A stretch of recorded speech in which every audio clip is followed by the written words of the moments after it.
Well, I just had to come out to the beautiful little altar. We've all been talking about how successful the Blessing Way was because we got some amazing news today or yesterday. And it's just blowing my mind. Pause to read this amazing letter from the Association of Historic Preservation. I'm not ACHP, I don't know, but they have saved the day for Pebble Beach. As it turns out, everything that the Army Corps of Engineers has done, the Department of Transportation, the city officials, Park and Rec, Public Building Commission, is all illegal. The 4 community meetings that they had,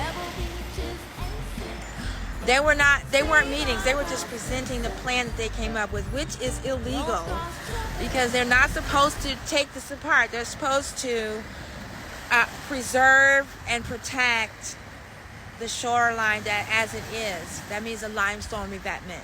So now the thing that's in question is what's going to happen to the place that we love so much, where we love to swim. Here comes the second page. Pause to read.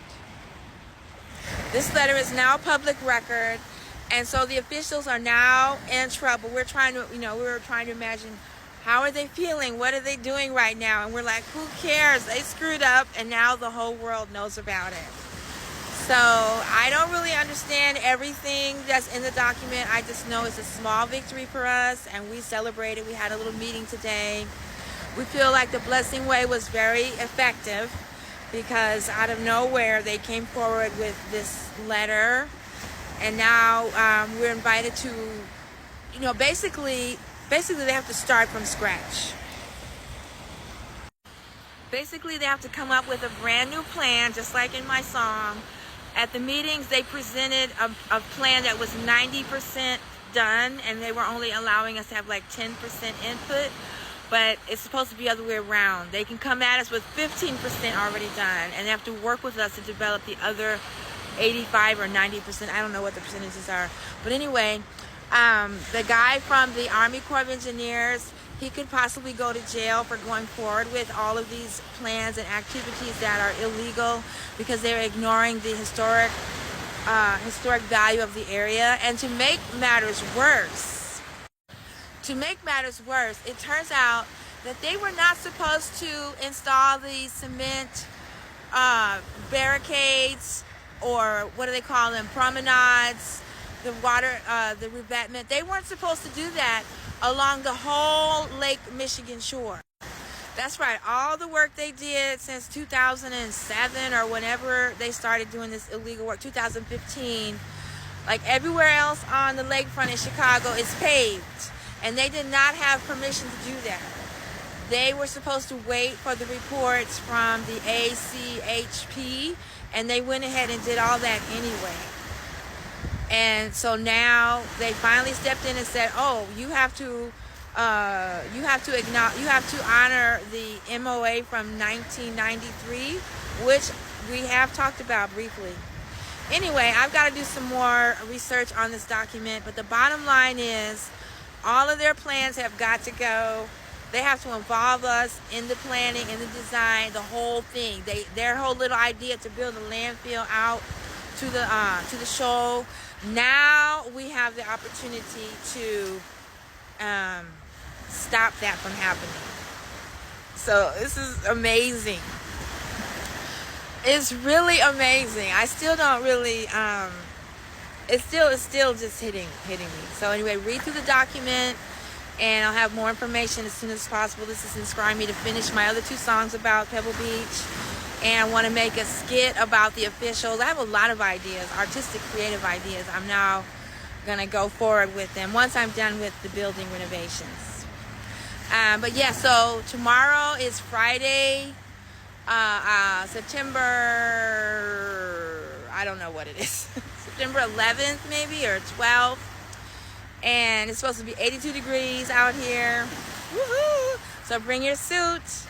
We're gonna have a Frequency Friday out here with sound healing, astrological conversations. Any other sound healers that want to come, you should come. This is supposed to be Our vision is for this to be a healing sanctuary. We want all types of healers to come. We want people to know they can come here and get a massage or get Reiki or get some herbs or some tea or, you know, whatever. This is going to be known as the Healing Sanctuary in Chicago on Lake Michigan. And if you start bringing your tools and things now, you can be part of it from the beginning. So I'll be out here tomorrow, Frequency Friday, from 12 until 4 p.m. We got a lot to celebrate. And we're all kind of just taking the rest of October to get things, you know, situated, you know, getting ready for the change of the season. And then in November, let me get back to the water. In November, we're going to hit it hard with our activism to save our shoal and protect Pebble Beach. So to recap, the ACHP came through and pointed out that all the things that the officials and the Army Corps of Engineers have been trying to push on us were illegal. That we have to be involved with the planning from the beginning, not just them coming and telling us what they plan on doing. All those community meetings were illegal. The one they called an open house, but it was a closed house where we had to be in the lobby. All of that was illegal. We can sue them. And we're about to hire the attorney that is involved with the Promontory Point conservation efforts. In fact, ACHP said that Pebble Beach and Morgan Shoal are part of Promontory Point, and so we're going to be working more together to save the last unpaved area on Lake Michigan in Chicago and possibly everywhere. This is like the last wild space. So we don't want them to do anything except remove these concrete slabs, or at least arrange them so that we can be more comfortable and find a way to save Lakeshore Drive, not destroy Pebble Beach. That's our goal. You know, you can protect Lakeshore Drive from flooding, but do not destroy this area. They're saying because the beach is so narrow now. But if that's the way it is, that's the way it is.